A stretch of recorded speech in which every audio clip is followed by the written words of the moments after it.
our big story for this week's show. Of course, Das Racist is dead. Very timely, also. Mm-hmm. For those of you who didn't know, my brother was in a rap group called Das Racist, where he was the hype man, Dap. That band is no longer in existence. And then he killed himself, and I started coming out doing the show. Right. So you did a lot of press when the band broke up, including something with Spin Magazine. That was the first place that I guess broke the story after Twitter. Yeah. There was someone that I know there, and I was kind of news to me, not that we had broken up, but that we were telling people we broke up. And then he got drunk in Munich and was just babbling before he had to do a show, and then some kid tweeted a thing, and then it was like, you know? Yeah. Well, I think it's funny that you also did something with the Wall Street Journal, which is kind of ridiculous too. Like, why does the Wall Street Journal give a shit? A little background. So it was news to me. So a friend who worked at Spin was like, "Can I get like the first little comment from someone in DR about the breakup?" And I was still kind of in half shock, not shock mode, but like fuck mode, like how am I gonna make money mode? Yeah. And then literally an hour after I find out that we announced it, I'm on the phone. So all these things I was barely paying attention to what I was saying. Is where this came from. Okay. When you were barely paying attention, you said I was bummed when we actually broke up. When it was done mostly because it was a way to make money really easily. Now I probably won't be able to make money that easily ever again. The group's hype man, Dapwell, Telespin. That's so good. I love reading. I love that shit. I'm so happy that came out of my mouth. Yeah, people got really upset when they read that. And the other stuff that's coming up. Well, because the thing is that your bandmates didn't give a shit you said that. It was about what? That you made that quote. They don't give a shit. It was everybody else. That was like, that's such a like crass 50 fans. 50 fans were like, that was a really crass thing. Yeah. You said even though... Very callous is the word. Callous and even though... Crass too, yeah. Your history as a band was being crass and callous consistently over a 3-year period in the media. There you go. This is consistent with... Yeah. People are stupid.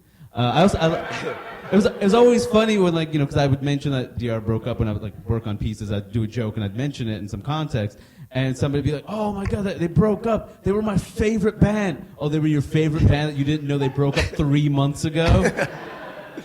Pizza Hut Taco Bell's so fucking great.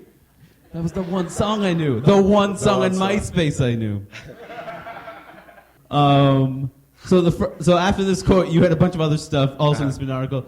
When we started in 2009, 2010, there wasn't a New York rap scene. That's not what I meant to. All that shit wasn't around. So that got you in some trouble, I think. Yeah, I mean, only a couple of people noticed, but the people who noticed were like, "Fuck this dude," and I'm like, "Yo, it's not what I meant. I don't even know what I was saying. I was saying there was like, like at that time, and like say 2008, right now, ASAP." Action Bronson, all this other shit I can't think of right now. There's Esquire, all this shit. There's like New York rap resurgence. That spot over there. LP. Craig Mack. Craig Mack. Craig Mack drives everybody around. That's all. Craig Mack drives around the New York rap resurgence in an old Pathfinder. There's ex-wife's Pathfinder. And he just plays that one joint over and over again.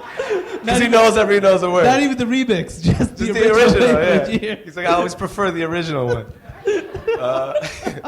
That's what I was saying. I don't know. It makes sense. It makes sense in context of the rest of things. And now there's all of this stuff that when I see it, I'm like, man, that looks kind of more fun than what I'm doing.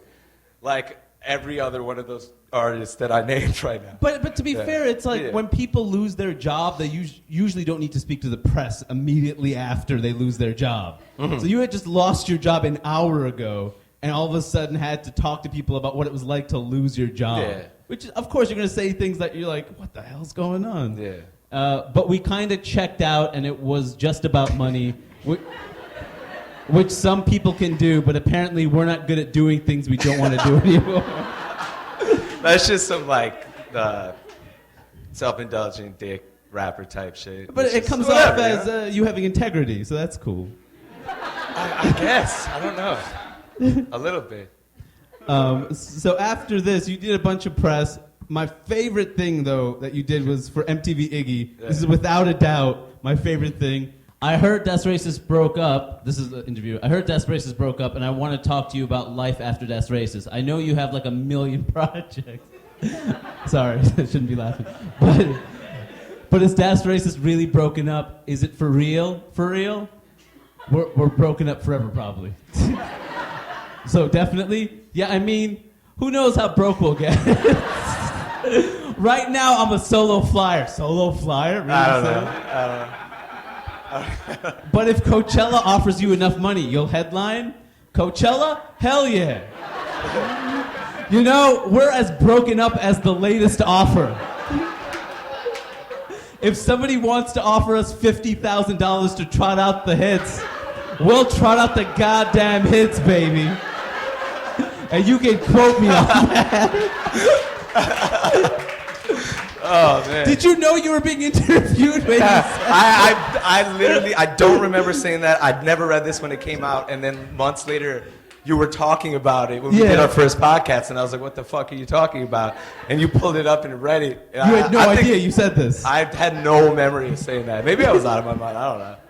That's incredible. That's the greatest shit that I've ever said. That's so great. Well, there's a lot of things. First of all, do you have the authority to like bring the band back? Because that's what you're implying here. I mean, the 50,000. I mean, I explained all that though. But you assume it. They'll all say yes. Oh yeah. Of course, yeah. And to also, jump up and down for 50,000 instead of like $10,000, and then everyone will make it a big deal, and it'll be Coachella, which we never got to play. They never invited us. So you would. So the band. So let me just. This is an exclusive. Either the band would get back together for $50,000, or you as a solo flyer would jump up and down stage for $50,000. I'll do anything for any amount of time for $50,000 alone, and the band will do 1 hour's worth of That's Racist hits for $50,000. Or other people's music for $50,000. I will do anything for an hour. Yeah. I love how you said you'll trot out the goddamn hits. Yeah, I don't know where that came from. What hits? What hits are you talking about? I don't know. You never had a hit. You never had a hit. There was never a song that charted. We had a viral internet. That was before they counted YouTube on Billboard. We would have been like 180 on Billboard. Again, not a hit. 180 is not a hit. Like. Yeah, that's true.